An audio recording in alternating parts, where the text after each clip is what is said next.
Bab 2661, Mengendalikan Hidup dan Mati. Xia Yuanmei selalu menjadi wanita yang licik dan pandai dalam perhitungan. Dia punya alasan tersendiri untuk mengambil risiko seperti itu. Pertama-tama, dia dipaksa ke dalam situasi putus asa. Jika dia tidak menangkap Ye Bufan, dia pasti akan mati. Kedua, menurut pendapatnya, dia hanya berpura-pura menyedihkan, dan sekarang dia tiba-tiba melancarkan serangan kejutan, dan dia mungkin akan menangkap pihak lain dan menyandera dia. Selama dia bisa mengendalikan hidup Ye Bufan, dengan statusnya saat ini, dia pasti bisa menjaga dirinya tetap aman. Terlebih lagi, dia melihat bahwa Ye Bufan baru saja ditekan oleh formasi 7 pedang, dan akhirnya mampu melarikan diri dengan bantuan Leng Qingqiu, jadi tingkat kultivasinya seharusnya tidak jauh lebih tinggi darinya. Sayang sekali dia membuat kesalahan dalam perhitungannya. Ye Bufan tidak menghancurkan formasi 7 pedang karena dia tidak tega menyerang Yi Luoxiang, tetapi dia tidak menunjukkan belas kasihan padanya. Begitu belatinya menebas, cahaya kemasan meledak di sana, dan taring naga itu menebas dengan kekuatan yang mengerikan. Merasakan kekuatan pisau itu, Xia Yuanmei menjadi ketakutan. Mengetahui bahwa dia tidak dapat menghentikannya, dia berbalik dan bersiap untuk melarikan diri. Sayang sekali sudah terlambat. Bagaimana Ye Bufan bisa memberinya kesempatan melarikan diri? Long Ya memotong belati itu dengan satu pisau, lalu membelah seluruh orang itu menjadi 2. Jiwa Xia Yuanmei baru saja meluap, namun sebelum dia bisa melarikan diri, jiwanya telah dipotong-potong oleh pedang Long Ya. Semua ini terjadi dalam sekejap. Ketika semua orang sadar, pertempuran telah berakhir dan Xia Yuanmei telah sepenuhnya berubah menjadi mayat. Bajingan, beraninya kau menyerang Dr. Ye. Raja Singa Emas sangat marah. Sekarang keluarga mereka menganggap Ye Bufan sebagai seorang dermawan, mereka tidak akan pernah membiarkannya tersinggung sedikit pun. Ia melambaikan tangannya dan berkata, "Pergi, bunuh semua makhluk terkutuk ini." Monster-monster di sekitarnya telah menunggu dengan tidak sabar untuk waktu yang lama, dan sekarang mereka siap untuk mengambil tindakan segera setelah menerima perintah dari Raja Singa. Semua orang di 3 sekte utama sangat ketakutan hingga wajah mereka menjadi pucat. Mungkinkah mereka tidak dapat lolos dari kematian pada akhirnya? Tunggu sebentar, sebuah suara terdengar pada saat ini. Jue Ranlah yang telah sepenuhnya mengkonsolidasikan kultivasinya.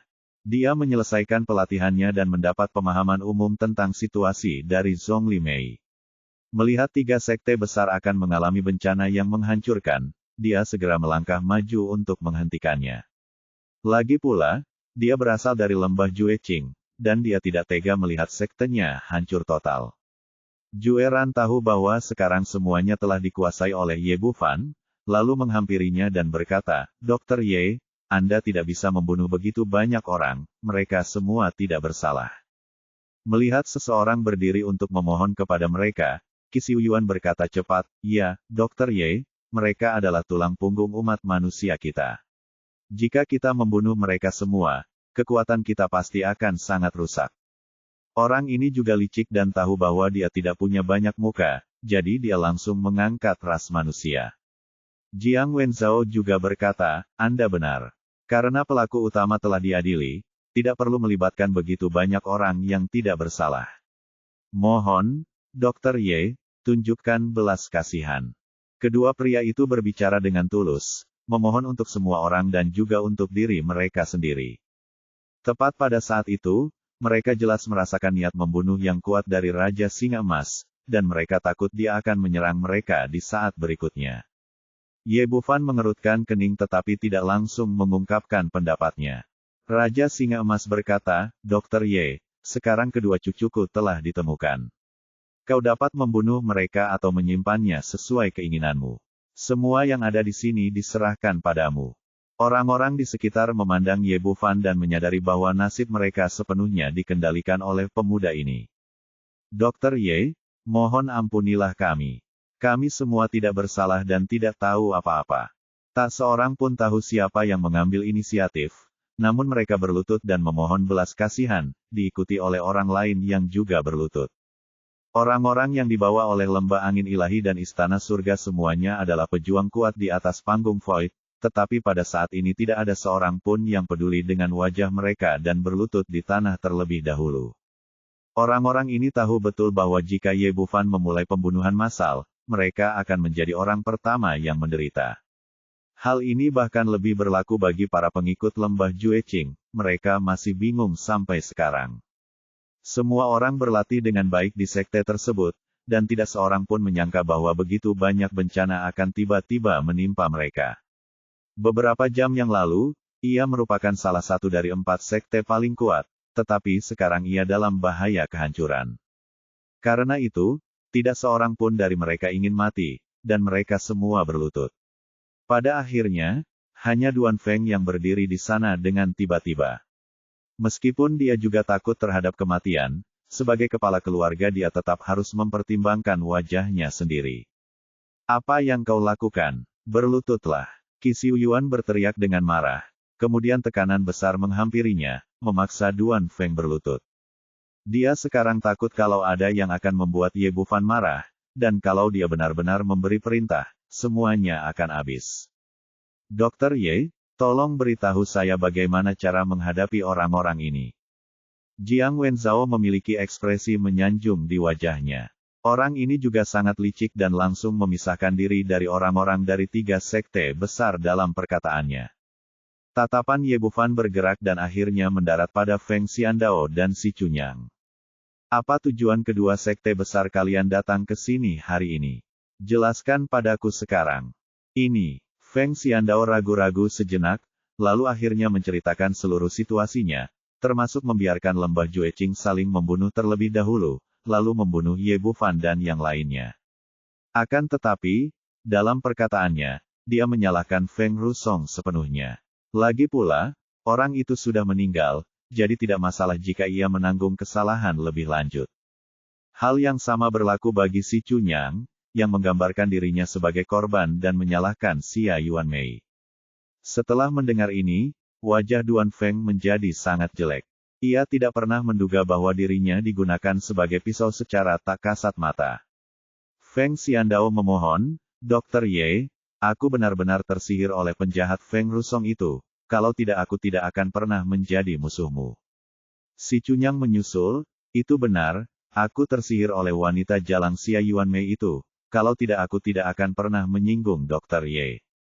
Keduanya menggambarkan diri mereka sendiri sebagai orang yang menyedihkan dan tidak bersalah, tetapi bagaimana mungkin Ye Bufan bisa dibodohi oleh mereka?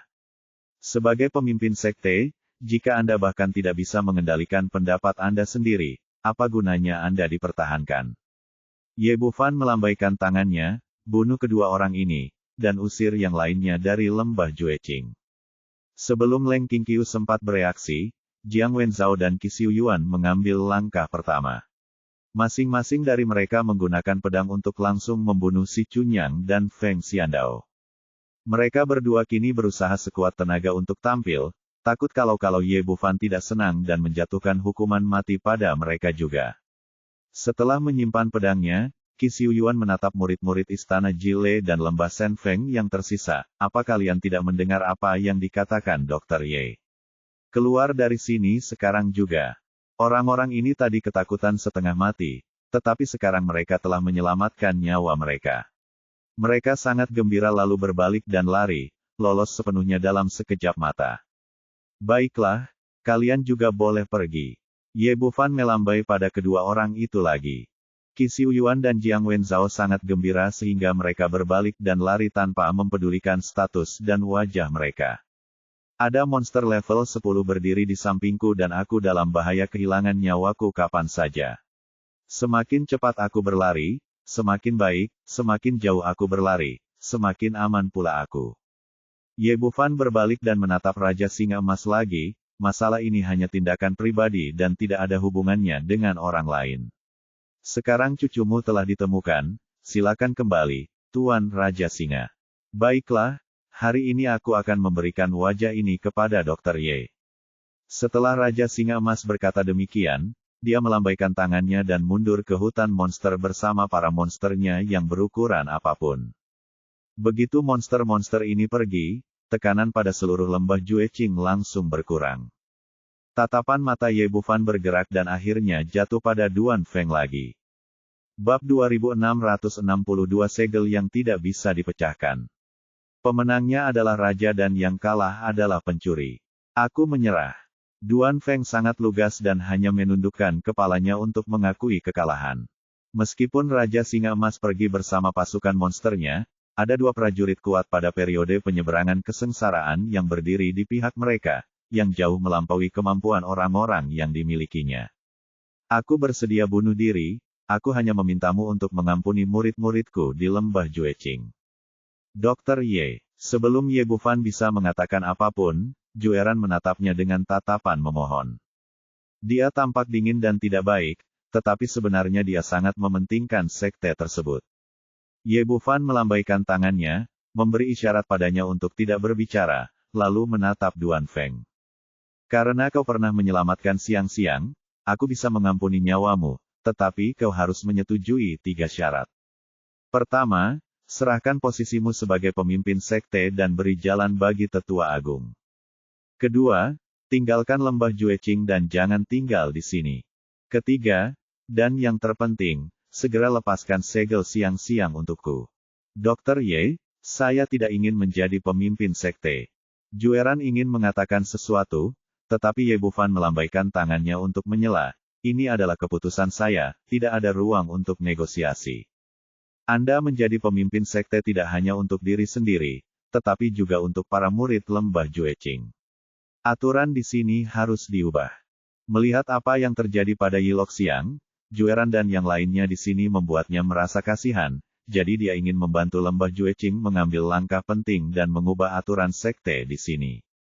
Memahami maksudnya, dia mendesah tegas dan akhirnya tidak mengatakan apa-apa lagi. Duan Feng berkata, saya setuju dengan 2 syarat pertama Anda. Saya bisa melepaskan jabatan kepala dan meninggalkan lembah Jueqing, tetapi saya tidak bisa melakukan yang ketiga. Apa kau benar-benar berpikir aku tidak berani membunuhmu? Ekspresi Ye Bufan tenggelam, dan niat membunuh memenuhi matanya. Bisa menyelamatkan nyawa orang lain saja sudah merupakan suatu belas kasihan yang besar, tapi aku tidak menyangka dia akan begitu tidak tahu berterima kasih. Duan Feng tersenyum pahit, kamu salah paham, bukan berarti aku tidak mau membantu, bukan juga aku menolak syaratmu, hanya saja aku tidak bisa melakukannya. Ye Bufan berkata dengan dingin, apa maksudmu? Tidak bisakah kau menghancurkan segel yang kau pasang? Kau benar, aku sungguh tidak bisa menghancurkan segel ini. Duan Feng berkata, segel ini adalah metode rahasia yang diwariskan dari lembah Jueqing. Setelah dirapalkan, tidak hanya dapat menyegel ingatan seseorang, tetapi juga memutus 7 emosi dan 6 keinginan. Hanya saja, nenek moyang kita hanya mewariskan cara merapal mantra, tetapi tidak cara untuk menghancurkannya. Karena alasan inilah saya tidak menggunakannya sebelumnya. Kemudian, ketika saya melihat bahwa Wang Chen memiliki ide untuk meninggalkan sekte, saya harus menggunakan teknik rahasia ini. Brengsek, Ye Bufan melambaikan telapak tangannya dengan marah, dan Duan Feng langsung terlempar keluar, menyemburkan seteguk darah. Namun, betapapun marahnya dia, Ye Bufan tidak membunuhnya karena dia pernah menyelamatkan Yi Luoxiang. Kunci dia dan kita akan putuskan apa yang harus dilakukan dengannya nanti. Ye Bufan tidak membunuhnya dan tidak membiarkannya pergi. Leng Qingqiu menghampiri dan menyegel titik akupuntur Duan Feng, dan Jueran mengatur agar 2 orang murid membawanya pergi. Ye Bufan menenangkan amarahnya, berjalan mendekati Yi Luoxiang, dan menempelkan tangannya di nadinya. Karena bahkan lembah Jueqing tidak dapat memecahkan segel ini, kita hanya dapat menemukan caranya sendiri. Sekarang Yi Luoxiang masih koma. Dia tidak keberatan dengan diagnosis dan perawatannya dan segera mengerti apa yang sedang terjadi. Namun, hingga dia menarik tangan kanannya, wajah Ye Bufan masih cemberut. Dari segi level, segel di tubuh Yi Luoxiang jauh lebih rendah daripada segel milik Xuanyuan Santian dan wanita berpakaian putih. Ada perbedaan yang besar. Namun permasalahannya, segel ini berada di lautan kesadaran, bagian otak manusia yang paling rentan. Ketika dia membantu Xuanyuan Santian dan 2 orang lainnya membuka segel, dia langsung menggunakan pisau spiritual untuk memotongnya dan kemudian menyerapnya. Tetapi metode yang sama tidak dapat bekerja di lautan kesadaran. Jika Anda tidak berhati-hati, Yi Luoxiang akan menjadi idiot total dan tidak akan pernah bisa pulih. Melihatnya seperti ini, Leng Qingqiu datang dan bertanya, ada apa? Apakah tidak ada jalan? Ada caranya, tapi agak merepotkan. Dalam tradisi pengobatan kuno, terdapat resep pil yang disebut pil pengembalian jiwa, yang mampu membuka segel di lautan kesadaran. Tetapi masalahnya adalah ini adalah ramuan tingkat 9, dan bahan obat yang dibutuhkan di dalamnya adalah ramuan spiritual yang sangat langka. Meskipun dia sekarang memiliki sebagian besar bahan di tangannya, dia kehilangan bahan utama, rumput pemulih jiwa. Ye Bufan menjelaskan situasinya dengan jelas, lalu menatap Jueran, apakah kamu tahu di mana aku bisa menemukan rumput pengembalian jiwa? Saya benar-benar tidak tahu. Jueran menggelengkan kepalanya. Obat semacam ini bukan hanya tidak tersedia di lembah Jueqing, saya bahkan belum pernah mendengarnya sebelumnya. Zhongli Mei berkata, ada banyak tanaman obat di hutan monster. Seharusnya cukup jika kita pergi ke sana. Jueran berkata, aku seharusnya bertanya pada Raja Singa Emas lebih awal. Hal semacam ini tidak bisa dilakukan dengan tergesa-gesa. Aku akan pergi ke hutan monster nanti. Meskipun Ye Bufan juga cemas, dia hanya bisa memaksa dirinya untuk tenang. Fakta telah membuktikan bahwa beberapa hal tidak dapat terburu-buru. Dia pertama-tama menemukan tempat yang tenang di lembah Jueqing, mendirikan beberapa penghalang pertahanan secara berurutan, dan kemudian kembali ke istana Raja Naga. Kali ini dia bergegas ke lembah Jueqing, berpikir tidak akan ada masalah besar, tetapi akhirnya hampir kehilangan nyawanya. Setiap pengalaman membuat Anda lebih bijaksana. Kali ini ketika Anda pergi ke hutan monster, Anda harus meningkatkan kekuatan Anda sebanyak mungkin. Duduk bersila di istana Raja Naga, dia mengeluarkan kristal kaca pendamping yang diperolehnya sebelumnya. Kali ini, semua kristal kaca pendamping yang dilahirkan oleh Magic Eye Golden Lion dibawa ke sini olehnya. Meskipun sebagian diberikan kepada orang lain, masih tersisa lebih dari setengahnya, sebanyak 30 buah. Ye Bufan mengambil kristal kaca dan memasukkannya ke dalam mulutnya. Benda itu tampak berkilau dan berkilauan seperti batu, tetapi meleleh di mulutnya dan langsung berubah menjadi aliran energi dengan rasa sejuk yang langsung mengalir ke lautan kesadarannya. Di bawah nutrisi energi ini, kekuatan mental Ye Bufan seperti bibit yang dipelihara oleh hujan dan embun, tumbuh dan berkembang dengan cepat.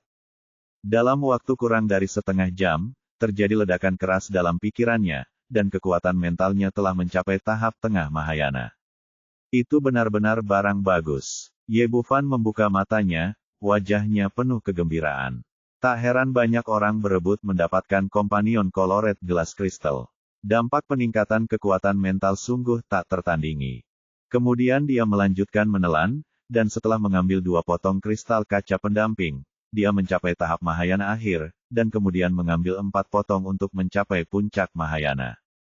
Semakin sering Anda mengonsumsi benda ini, semakin berkurang efeknya. Pada akhirnya, ia meminum lebih dari 10 pil secara berturut-turut, dan kekuatan mentalnya melonjak ke tahap awal kesengsaraan. Minum lebih banyak pil tidak ada gunanya lagi. Ini juga normal. Setiap harta karun ada batasnya, seperti halnya daya tahan manusia terhadap obat. Jika Anda mengonsumsi terlalu banyak, efeknya akan sangat berkurang. Wajah Ye Bufan dipenuhi dengan kegembiraan.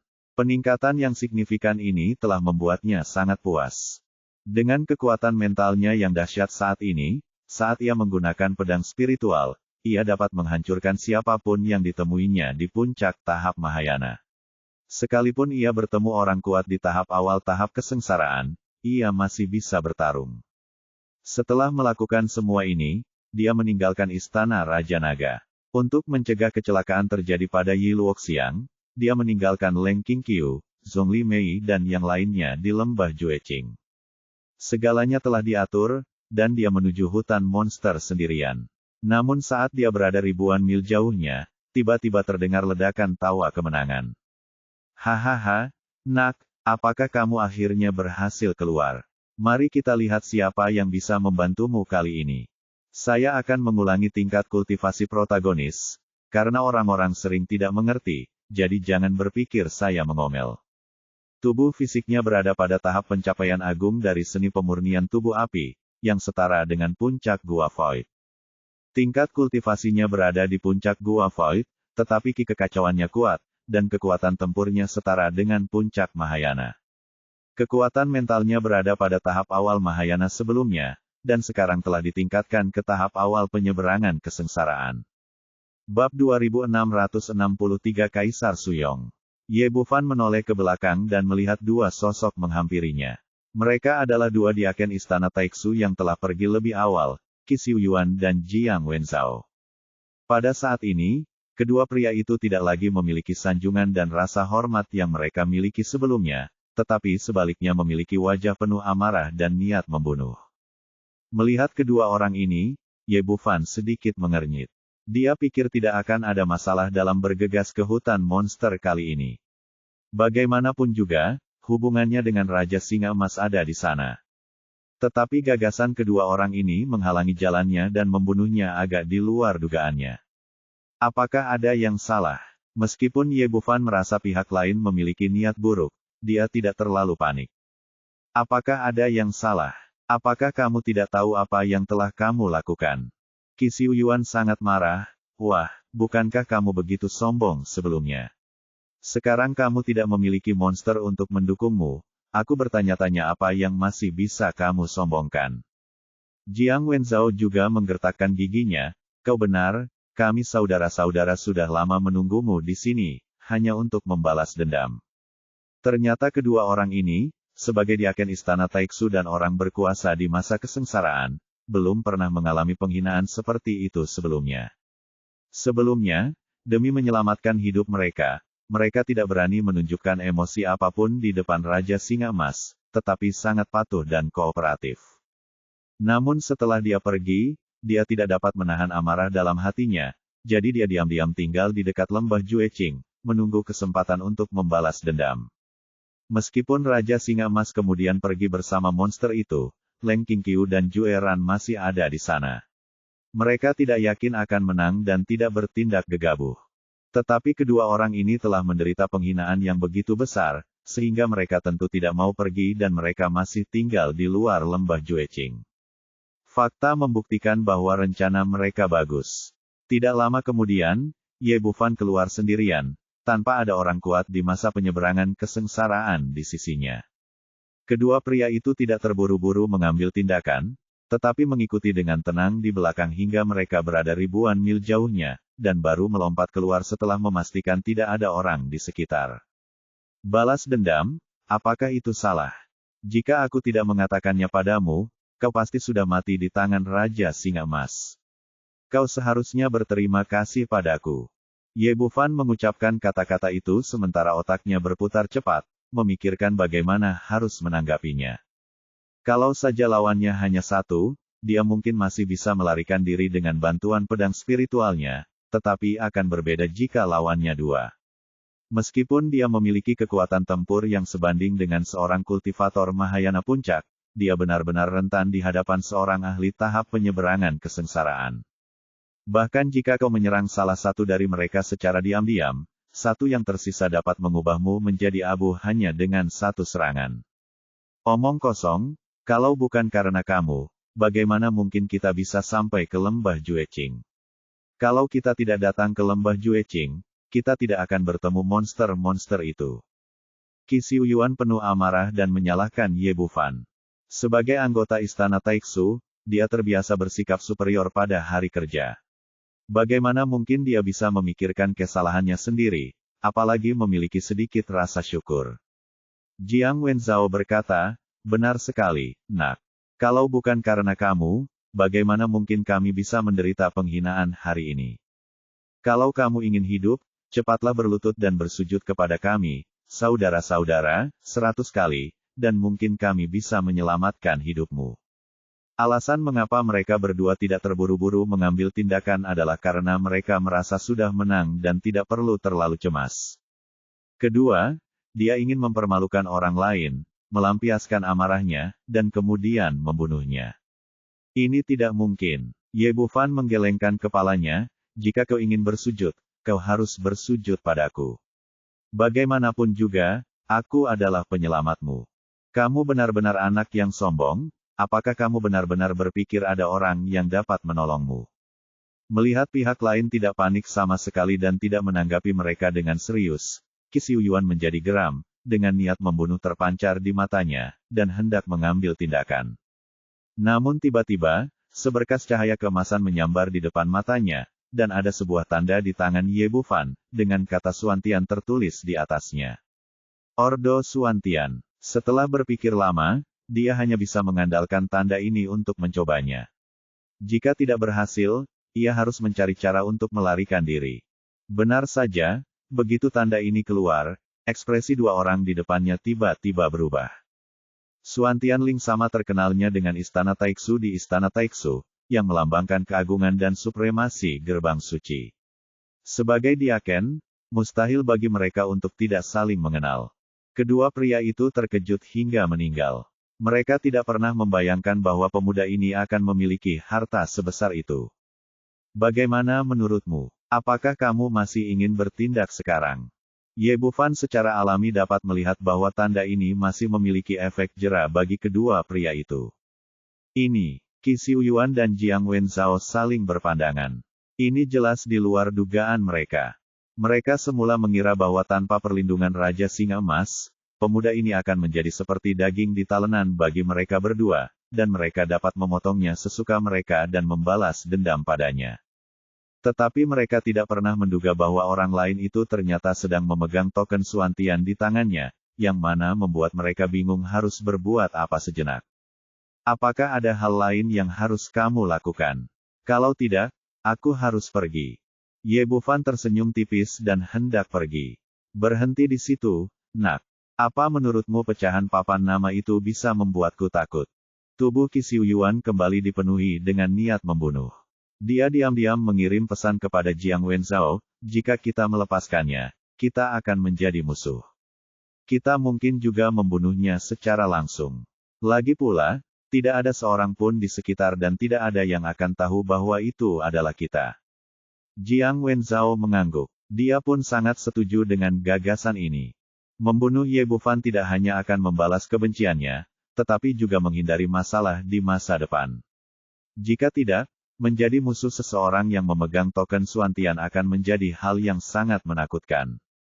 Apakah kamu benar-benar berpikir bahwa tanda sekte Suantian yang rusak dapat melindungimu? Aku katakan kepadamu, benda ini tidak berguna. Kamu akan mati hari ini. Setelah Jiang Wenzhao mengatakan ini, dia tidak ragu lagi dan mengulurkan tangan untuk meraih Ye Bufan. Tekanan yang sangat besar dari seorang yang kuat di tahap penyeberangan kesengsaraan sangatlah luar biasa, bahkan menyegel ruang di sekitarnya dengan rapat. Jelaslah bahwa orang ini ingin menyelesaikan masalah dengan cepat untuk menghindari komplikasi lebih lanjut. Ekspresi Ye Bufan berubah drastis. Di bawah tekanan luar biasa dari orang kuat di tahap penyeberangan kesengsaraan, dia bahkan tidak bisa memasuki istana Raja Naga. Dalam situasi ini, dia tidak dapat melarikan diri meskipun dia ingin. Dia menggertakkan giginya dan hendak menggunakan pedang jiwa untuk bertarung dengan seluruh kekuatannya ketika tiba-tiba sebuah suara yang sangat agung bergema di langit. Aku ingin melihat siapa yang berani meremehkan token sekte Suantianku. Suara itu pada mulanya terdengar ribuan mil jauhnya, namun kemudian terdengar dekat, lalu dua sosok muncul di hadapan mereka. Pemimpinnya adalah seorang pria paruh baya berjubah abu-abu. Dia tampak seputih batu giok dan lemah seperti seorang sarjana yang bahkan tidak mampu mengikat seekor ayam pun. Akan tetapi, aura kuat yang dipancarkannya tak tertandingi. Di bawah tekanan yang luar biasa, aura yang baru saja dipancarkan Jiang Wenzhao hancur berkeping-keping, dan seluruh tubuhnya terkekang begitu erat hingga dia bahkan tidak bisa menggerakkan satu jari pun. Ye Bufan diam-diam terkejut. Dia hanya pernah melihat aura sekuat itu dari wanita berpakaian putih sebelumnya. Hari ini adalah yang kedua kalinya. Dia benar-benar tidak tahu alam macam apa yang bisa memiliki aura sekuat itu. Ketika dia melihat seorang laki-laki setengah baya yang pendek dan gemuk di belakang orang itu, dia langsung merasa gembira dan hatinya menjadi tenang. Pria gemuk itu adalah Yuan Mutong, kepala pelayan sekte Suantian. Tak perlu dikatakan lagi, lelaki di depan itu jelas merupakan orang kuat dari sekte Suantian. Sekarang dia jelas-jelas menjadi teman, bukan musuh baginya. Qi Xiuyuan dan Jiang Wenzhao awalnya ingin memanfaatkan kenyataan bahwa tidak ada seorang pun di sekitar untuk menyingkirkan Ye Bufan, tetapi ketika mereka melihat wajah pria paruh baya itu tiba-tiba berubah sangat pucat. Mereka tidak pernah menyangka akan bertemu Su Yonghuang, pemimpin sekte Xuantian, seorang pria kuat di tahap akhir kesengsaraan, di sini. Bab 2664 Berita tentang rumput pemulihan jiwa. Sebagai pengurus istana Taixu, mustahil bagi mereka untuk tidak mengenal pemimpin sekte Xuantian. Pada saat itu, mereka berdua merasa seolah-olah telah jatuh ke dalam gua es, dan hati mereka tenggelam ke dasar. Mengatakan Ordo Xuantian adalah omong kosong di depan pemimpin sekte Xuantian, bukankah itu sama saja dengan mencari kematian? Kedua orang itu ingin sekali memukuli diri mereka sendiri sampai mati, tetapi mau tidak mau, mereka harus menghadapi masalahnya. Qi Xiuyuan dan Jiang Wenzhao berjalan dengan gemetar dan membungkuk hormat. Salam, pemimpin sekte Su. Kalian berdua sungguh berani. Suara Kaisar Su Yong tidak keras, tetapi mengungkapkan kekuatan yang tak terbatas. Sebagai pengurus istana Taixu, tidakkah kau tahu bagaimana seharusnya bersikap ketika melihat Ordo Xuanti? Tahukah kau bahwa menghina Ordo Xuantianku sama saja dengan menghina sekte Xuantian? Tahukah kau apa yang diwakili oleh pemegang Ordo Xuantian? Petik 2. Saya mengakui kesalahan saya, mohon bermurah hati, Guru Su. Di bawah tekanan Kaisar Su Yong, keduanya tidak dapat menahannya lagi dan jatuh berlutut dengan bunyi gedebuk. Mereka sangat jelas tentang seberapa serius kesalahan yang baru saja mereka buat, dan istana Taixu tidak akan dapat mengatakan apapun bahkan jika mereka terbunuh di tempat. Ekspresi Kaisar Su Yong tenang, karena ini pelanggaran pertamamu, aku tidak akan repot-repot denganmu. Beri saja 100 tamparan. Ya, alih-alih ragu, kedua pria itu menunjukkan sedikit kegembiraan. Sebagai perbandingan, ini sudah merupakan hukuman yang paling ringan. Qi Xiuyuan dan Jiang Wenzhao mengangkat tangan dan menamparkan wajah mereka sendiri. Meski diminta bunuh diri, kedua lelaki itu tak berani bermalas-malasan di hadapan orang kuat di tahap akhir kesengsaraan, malah dipukul dengan suara klak-klak yang keras. Tak lama setelah 100 kali tamparan, pipi kedua lelaki itu membengkak seperti kepala babi. Kaisar Su Yong melirik mereka berdua dan berkata, kamu baru saja menyinggung tabib suci Ye, pergilah dan minta maaf. Ini, keduanya ragu-ragu sejenak, dan akhirnya datang ke Ye Bufan dan berlutut. Dokter Ye, kami minta maaf. Itu salah kami tadi, tolong lebih lunak. Kedua pria itu berlutut di tanah dengan kepala tertunduk, merasa amat malu. Dia datang ke sini hanya karena marah dan ingin membalas dendam, bahkan sudah membuat orang itu berlutut dan meminta maaf.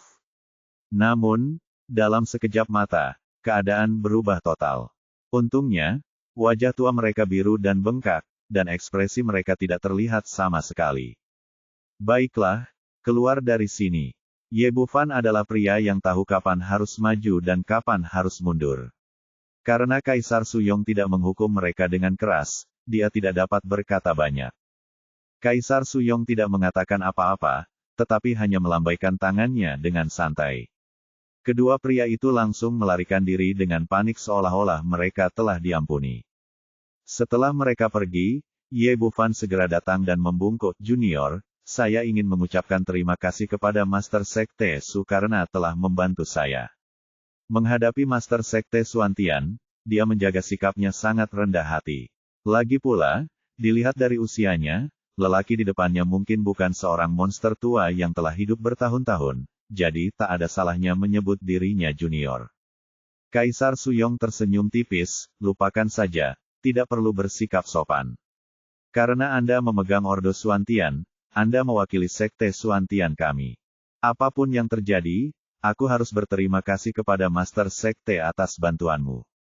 Setelah mengucapkan terima kasih sekali lagi, Ye Bufan bertanya, Master Sekte, saya ingin menanyakan sesuatu kepada Anda. Bolehkah saya bertanya? Teruskan. Kaisar Su Yong berkata dengan lemah. Saya ingin bertanya di mana saya bisa menemukan rumput pengembalian jiwa di Tianmangsu. Rumput pengembalian jiwa. Mendengar 3 kata ini, Kaisar Su Yong mengangkat alisnya. Apa yang kamu cari benda ini?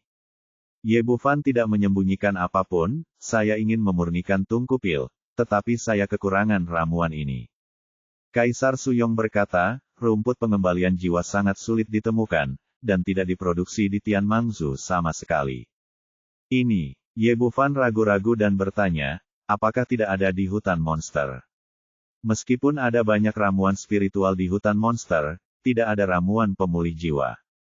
Ye Bufan tidak meragukan kata-kata Su Yong Huang. Sebagai pemimpin sekte Suantian, pengetahuannya jauh melampaui pengetahuannya sendiri. Dia bertanya dengan agak enggan, lalu apakah Tuan tahu di mana saya bisa menemukan rumput pemulih jiwa? Anda bertanya pada orang yang tepat. Su Yong Huang berkata, 100 tahun yang lalu, Istana Taiksu membawa kembali rumput pemulih jiwa dari Laut Iblis. Saya tidak tahu apakah rumput itu sudah digunakan selama bertahun-tahun atau masih ada di sana. Terima kasih, Guru Su, atas informasinya. Ye Bufan merasa gembira. Memiliki informasi yang akurat selalu lebih baik daripada berkeliaran tanpa tujuan. Kaisar Suyong berkata, bagaimana kalau begini? Aku baru saja akan pergi ke Istana Taiksu. Kau bisa ikut denganku. Seharusnya tidak sulit untuk meminta ramuan untukku. Saya ingin mengucapkan terima kasih kepada pemimpin Sekte Su. Ye Bufan membungkuk untuk mengungkapkan rasa terima kasihnya. Meskipun dia bukan musuh langsung Istana Taiksu selama ini, dia juga sangat tidak senang. Awalnya saya khawatir akan sulit mendapatkan rumput pengembalian jiwa dengan pergi ke Istana Taiksu, tetapi segalanya akan berbeda jika Kaisar Suyong muncul. Tidak peduli apapun, dia adalah orang kuat di tahap akhir kesengsaraan dan pemimpin Sekte Suantian, jadi Istana Taiksu masih harus memberinya muka. Ayo pergi. Kaisar Suyong bukanlah orang yang banyak bicara. Tanpa banyak bicara, dia melambaikan tangannya dan memanggil senjata ajaib kincir angin yang tampak sederhana dan elegan. Ye Bufan mengangkat alisnya. Sebagai keturunan Dewa Senjata Kunlun, dia secara alami dapat melihat sifat luar biasa dari senjata ajaib ini. Senjata spiritual terbang tingkat atas, satu tingkat lebih tinggi dari Jiutian miliknya. Mereka bertiga menaiki senjata ajaib kincir angin. Kaisar Suyong tidak mengatakan apapun lagi kepadanya. Dia kembali ke kamarnya dan menutup matanya untuk bermeditasi. Ye Bufan dan Yuan Mutong maju ke depan bersama dan mengendalikan senjata ajaib kincir angin untuk terbang menuju Istana Taiksu. Dr. Ye, mengapa Anda ada di Tianmangzu? Yuan Mutong sangat ramah ketika dia melihat Ye Bufan, tetapi karena statusnya, dia tidak punya hak untuk berbicara sama sekali. Hanya tinggal mereka berdua saat itu, dan mereka langsung mengobrol dengan penuh semangat. Aku di sini untuk mencari seseorang. Ye Bufan duduk di sebelahnya dan menceritakan secara singkat apa yang telah terjadi. Tentu saja, yang diinginkannya bukanlah mengobrol dengan Yuan Mutong, tetapi memperoleh informasi sebanyak mungkin tentang gerbang suci. Manajer umum, saya baru saja melihat bahwa Guru Su sangat agung. Bagaimana tingkat kultivasinya saat ini? Guru-guru sudah berada di tahap Mahayana akhir dan tidak jauh dari puncak. Yuan Mutong tidak menyembunyikan apapun. Lagi pula, memegang Ordo Suantian menjadikan dia setengah anggota Sekte Suantian. Tahap akhir kesengsaraan. Hasilnya agak berbeda dari apa yang diharapkan Ye Bufan. Menurut pendapatnya, pemimpin suatu sekte harus berada pada puncak kesengsaraan. Sebagai kepala pelayan, Yuan Mutong adalah orang yang sangat cerdik dan dia langsung melihat apa yang dipikirkannya. Sebenarnya, bukan hanya ketua sekte Suantianku saja yang berada di tahap akhir kesengsaraan, tetapi juga Istana Taiksu dan King Mengsai.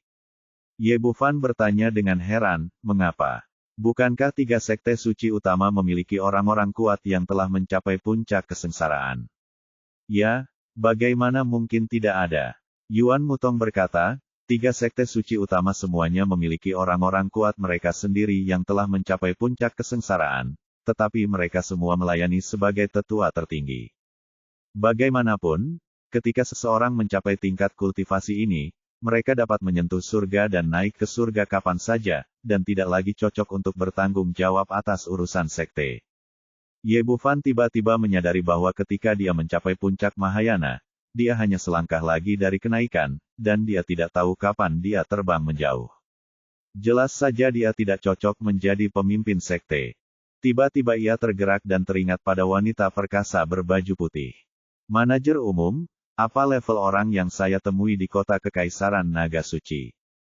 Bab 2665 Istana Taiksu. Apakah Anda berbicara tentang orang itu? Ekspresi Yuan Mutong sedikit berubah. Saya tidak berani berbicara enteng tentang urusan yang mulia. Reaksinya mengejutkan Ye Bufan. Dia tidak pernah malu berbicara dengan Kaisar Su Yong sebelumnya, tetapi dia tidak berani membicarakan masalah ini. Mungkinkah status wanita berpakaian putih lebih tinggi daripada pemimpin sekte? Namun, dia tidak dapat bertanya lebih lanjut karena pihak lain tidak mengatakan apa-apa.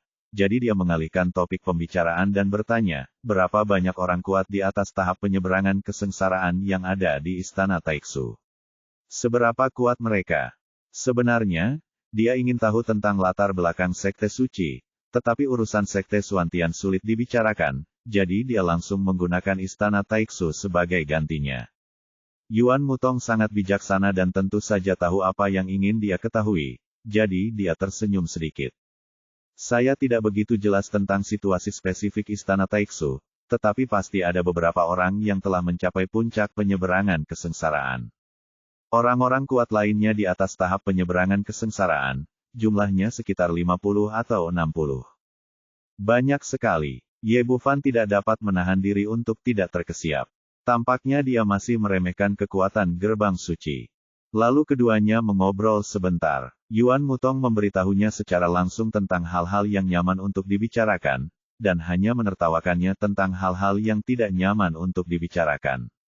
Ye Bufan tidak bertanya lagi. Kecepatan senjata spiritual terbang tingkat atas itu sangat cepat, beberapa kali lebih cepat dari Jiutian. Setelah sekitar 2 jam, ia tiba di dekat Istana Taiksu di kejauhan. Karena sopan santun, Kaisar Su Yong keluar dan mengambil senjata ajaib kincir angin. Mereka bertiga terbang menuju gerbang gunung bersama-sama. Dari sudut pandang seorang kultivator, Istana Taiksu sangat mewah dibandingkan dengan lembah Jueqing. Sebelum sampai di gerbang gunung, tiba-tiba datanglah energi spiritual yang amat kaya di wajah kami. Segala jenis burung serta binatang spiritual menari-nari di sana-sini dalam aliran yang tiada habisnya. Seluruh gerbang gunung tampak seperti ilusi, seolah-olah itu adalah istana surgawi. Ada 8 murid yang menjaga pintu, dan masing-masing dari mereka memiliki tingkat kultivasi di atas tahap gua kekosongan. Ye Bufan diam-diam mendesah dalam hatinya, mereka yang telah mencapai periode Dongsu di Provinsi Tianluo pastilah yang terkuat di antara yang kuat. Tidak peduli di sekte mana mereka ditempatkan, mereka berada di tingkatan penatua penyembahan. Namun ketika mereka sampai di gerbang suci, mereka hanya bisa menjadi penjaga gerbang. Begitu ketiga lelaki itu tiba di gerbang gunung, belasan orang keluar untuk menyambut mereka. Yang memimpin mereka adalah San Pingxin, kepala pelayan Istana Taiksu. Biasanya, hubungan antara Istana Taiksu dan Sekte Suantian jelas tidak baik. Tetapi situasi kali ini istimewa. Istana Taiksu mengundang Kaisar Su Yong dari jauh karena mereka ingin meminta bantuannya. Ketika dia melihat pemimpin Sekte Suci, wajah San Pingxin dipenuhi rasa hormat, dan dia langsung membungkuk kasar setelah pergi. Saya San Pingxin, kepala pelayan Istana Taiksu. Saya di sini untuk menemui Tuan Su. Mohon maklum bahwa Tuan saya tidak bisa datang sendiri. Berdiri. Kaisar Su Yong melambaikan tangannya dengan santai. Sebagai pemimpin gerbang suci, dia sama sekali tidak menganggap serius sosok sekecil itu. Terima kasih, Guru Su. San Pingxin berdiri tegak dan berkata, silakan ikuti aku. Saat dia hendak memasuki pintu, dia melihat Ye Bufan. Ekspresinya tiba-tiba berubah dan niat membunuh terpancar di matanya. Namun, karena orang-orang itu dibawa ke sini oleh Kaisar Su Yong, dia tidak berani menyinggung mereka dengan cara apapun. Dia hanya memimpin jalan dengan hormat dan membawa mereka bertiga menuju Istana Taiksu. Ye Bufan telah mengenali San Pingxin sejak lama. Dia mengernyit sedikit, sambil terus menatap orang lain. Yuan Mutong mengira dia masih menyimpan dendam terhadap apa yang terjadi di Sekte Abadi Hanjian, jadi dia berkata melalui transmisi suara, Dr. Ye, jangan khawatir, mereka tidak akan berani berbuat sembrono mengikuti pemimpin sekte kita. Ye Bufan bertanya, manajer umum, jangan pedulikan saya mengajukan pertanyaan acak. Jika Anda atau murid inti sekte suci lainnya meninggal di luar, apakah sekte tersebut akan menyadarinya? Ini, Yuan Mutong tertegun sejenak, jelas otaknya tidak bisa mengikuti. Dia tidak menyangka Ye Bufan akan menanyakan pertanyaan seperti itu. Dia berpikir sejenak dan berkata, di sekte Suantian milikku, semua orang kuat di atas tahap penyeberangan kesengsaraan memiliki prasasti jiwa. Begitu prasasti jiwa orang yang jatuh hancur, sekte akan segera mengetahuinya. Oh, Ye Bufan mengangguk dan bertanya dengan santai, dua gerbang suci lainnya juga sama, kan? Apakah para murid dengan tingkat kultivasi rendah tidak memilikinya? Yuan Mutong berkata, sejauh yang aku tahu, ketiga gerbang suci seharusnya memiliki tablet jiwa, tetapi murid dengan tingkat kultivasi di bawah tahap penyeberangan kesengsaraan tidak memenuhi syarat. Ye Bufan tidak terkejut dengan ini. Bagaimanapun, ini adalah gerbang suci. Ada puluhan orang kuat di atas panggung Tribulation Crossing sendirian. Adalah hal yang biasa bagi murid dalam tahap Mahayana untuk tidak memenuhi syarat. Pada akhirnya, kedua pria itu tidak mengatakan apa-apa lagi dan mengikuti Kaisar Su Yong ke Istana Taiksu. Tetapi yang aneh adalah San Pingxin tidak membawa semua orang ke aula resepsi, melainkan malah datang ke belakang sekte. Tepat setelah membalikkan pemandangan bebatuan, ekspresi beberapa orang berubah. Di hadapan mereka terdapat sebuah bangunan megah, tingginya sekitar 100 kaki, dengan manik-manik berkilau tergantung di puncaknya. Meskipun jaraknya lebih dari 1000 meter, seseorang masih dapat merasakan energi spiritual yang sangat kaya yang terkandung dalam manik-manik itu. Yang paling mengejutkan adalah saat ini lebih dari separuh seluruh bangunan telah ditelan oleh udara hitam. Gas hitam yang bergulung-gulung itu bagaikan seekor binatang raksasa dengan taring dan cakar yang terbuka, seolah-olah hendak menelan paviliun itu dalam satu tarikan napas. Namun saat ia sampai di sana, ia langsung ditekan oleh cahaya spiritual yang dipancarkan manik tersebut. Manik-manik dan udara hitam yang bergelombang terus bertarung, tetapi cahaya manik-manik itu semakin redup dan jelas berada dalam posisi yang kurang menguntungkan. Namun, gas hitam di bawahnya melonjak dan menakutkan, terus-menerus menelan bagian atas. Jika tren ini terus berlanjut, tidak akan lama lagi seluruh bangunan dan manik-manik akan tertelan. Ye Bufan tercengang. Dia sangat akrab dengan energi hitam ini. Itu adalah energi jahat dari sekte setan. Namun, saya tidak dapat memahami mengapa ada energi iblis di Istana Taiksu, dan itu begitu kuat. Dia melihat sekelilingnya dan melihat puluhan orang berdiri tidak jauh dari paviliun. Masing-masing dari mereka memiliki ekspresi serius dan mengerutkan kening saat mereka melihat pemandangan di depan mereka. Pemimpinnya adalah seorang lelaki tua berambut putih dan berjanggut panjang, serta mengenakan jubah abu-abu. Auranya tidak kalah dengan Kaisar Su Yong. Dia adalah Yu Buzu, kepala sekolah Istana Taiksu. Melihat Ye Bufan dan yang lainnya masuk, dia berbalik dan menyapa mereka dengan sopan. Guru Su, terima kasih atas bantuanmu kali ini. Kaisar Su Yong memandang energi iblis yang terus-menerus terhirup dan terhembus di depannya, dan ekspresinya sangat terkejut. Tuan Yu, apa yang terjadi? Bagaimana bisa ada begitu banyak energi iblis? Aku pun tidak tahu itu. Meskipun Yu Buzu adalah seorang prajurit kuat di tahap akhir kesengsaraan, dia tampak tidak berdaya saat ini. 7 hari yang lalu, energi jahat ini mulai muncul di perpustakaan sekte saya, dan tidak dapat ditekan atau dimurnikan, dan semakin kuat. Ketika saya meminta bantuan pemimpin sekte Su kemarin, ia baru saja melahap setengahnya, dan sekarang menjadi seperti ini. Ekspresi Su Yong Huang serius, dan dia tidak lagi memiliki ekspresi tenang dan santai seperti sebelumnya. Tuan Yu, benda itu disembunyikan di perpustakaan ini, kan? Mungkinkah sesuatu telah terjadi padanya? Yu Buzu mengangguk dan berkata, kau benar. Lonceng iblis pencabut jiwa, salah satu dari 3 roh jahat besar sekte iblis, berada di bawah perpustakaan ini. Untuk menyembunyikan berita dari orang-orang sekte iblis, para leluhur kita menekan lonceng iblis pencabut jiwa di sini dan meletakkan manik cahaya suci di atasnya.